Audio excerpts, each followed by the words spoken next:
নির্বাচন কমিশন ও পুলিশকে বুড়ো আঙুল। হেলমেট ছাড়া বাইক নিয়ে রায়গঞ্জ শহর দাপিয়ে বেড়ালেন দিলীপ ঘোষ সঙ্গে লকেট চ্যাটার্জি। বিজেপি নেত্রীকে পিছনে বসিয়ে রায়গঞ্জের রাস্তা চষে ফেলেন বিজেপি রাজ্য সভাপতি। পুরসভা ভোটের প্রচারে আজ শহরে বাইক মিছিল করে বিজেপি। তারই ফোরফ্রন্টে দেখা গেল দলের রাজ্য সভাপতি দিলীপ ঘোষকে হেলমেট ছাড়াই বাইকে সাবার তিনি। এভাবেই রাসবিহারী থেকে উকিলপাড়া মোড় পর্যন্ত দাপিয়ে বেড়ালেন বিজেপির রাজ্য সভাপতি। প্রশ্ন উঠছে, দিলীপ ঘোষ বলেই কি আইনেও ছাড়?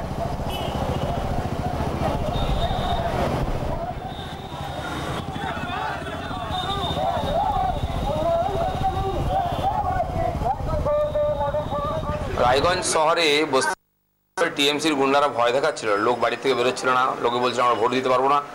তা আমি কিছু কর্মীকে নিয়ে সব লোকেদের সঙ্গে দেখা করলাম, এটাই ছিল উদ্দেশ্য। আর তাতে লাভ হয়েছে, সাধারণ মানুষ আমাদের সঙ্গে কথা বলেছেন, তাদের সঙ্গে আমরা দেখা করেছি। আমার মনে হলো তারা যে ভয়ের মধ্যে ছিলেন সেই ভয়টা একটু কেটেছে।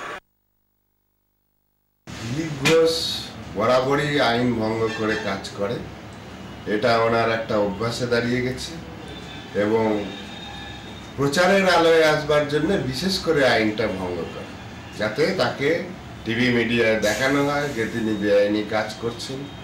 আদারওয়াইজ তো তাকে রায়গঞ্জের মানুষ চেনে না। সন্ত্রাস ছড়ানোর যে চেষ্টা করছে, সেই সন্ত্রাসে রায়গঞ্জের মানুষ সন্ত্রস্ত হয় না। ও যতই বাইক নিয়ে লাফালাফি করুক, সে নিয়ে আমরা কোনো চিন্তা করছি না।